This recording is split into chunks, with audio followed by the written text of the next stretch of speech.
Black Professionals Association was birthed around 1979, 1978.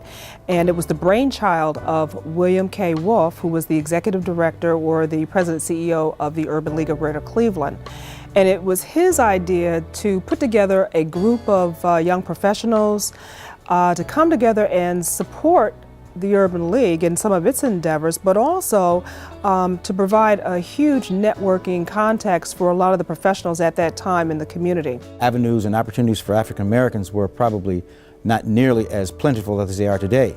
And so there was a need for Black professionals to come together, to sort of let's coalesce and to share ideas, to network, to exchange maybe work environments, and just to talk and determine how they themselves maybe had achieved what they had achieved and to share it with others and pass that on. I think I'm safe in saying that Ed Young probably was the heart and soul of BPA. Under the presidency of Ed Scott Young, we decided that it was time to lift up African Americans in the greater Cleveland community. Ed had a passion for young people, and I think it was exemplified in his coming up with the idea to celebrate a Black Professional of the Year. It's done it from its inception. It's lifted up the people who have stepped out and dared to take on challenges in the community, sometimes being criticized for it, but doing it because it was necessary. And so this organization filled that void. And as a result, it provides role models for younger African Americans to look up to and say, if they can do it, I can do it. And I think that's extremely important.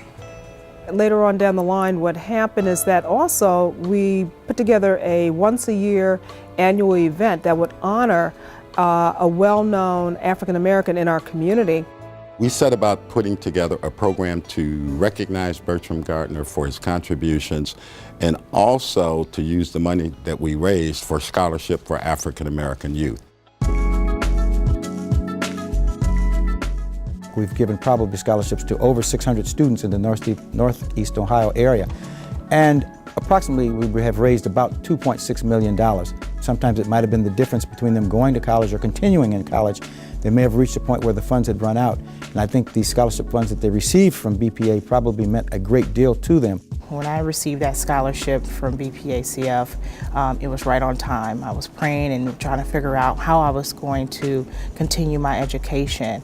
I graduated from Shaw High School, 18 out of 418, grew up in a single parent home, so I just knew that I was going to have a lot of financial aid or scholarships coming in, and didn't quite go that way.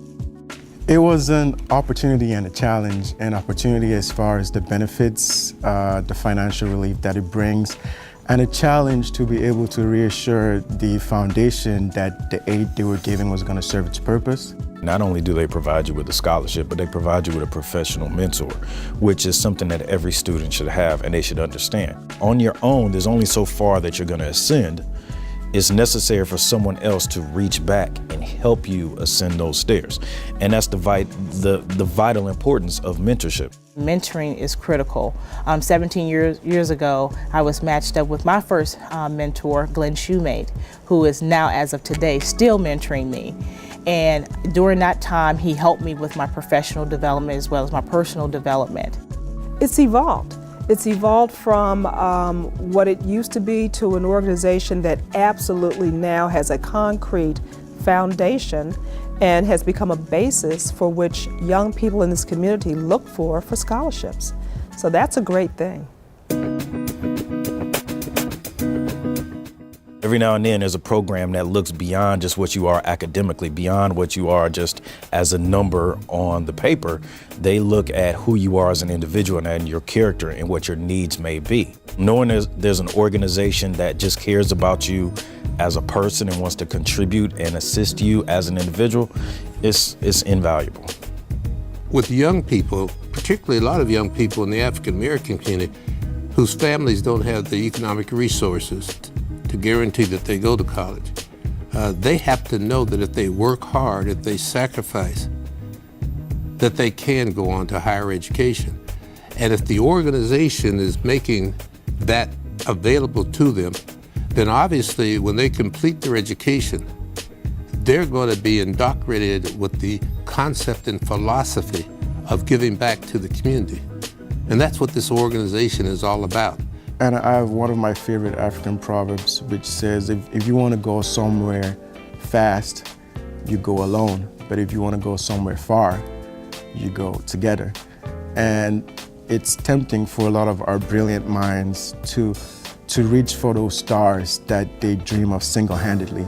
And you might fail to realize that with the right amount of support and with the right amount of companionship, you could have the whole galaxy sitting at your feet. And I believe that the BPACF is a support system with that kind of value.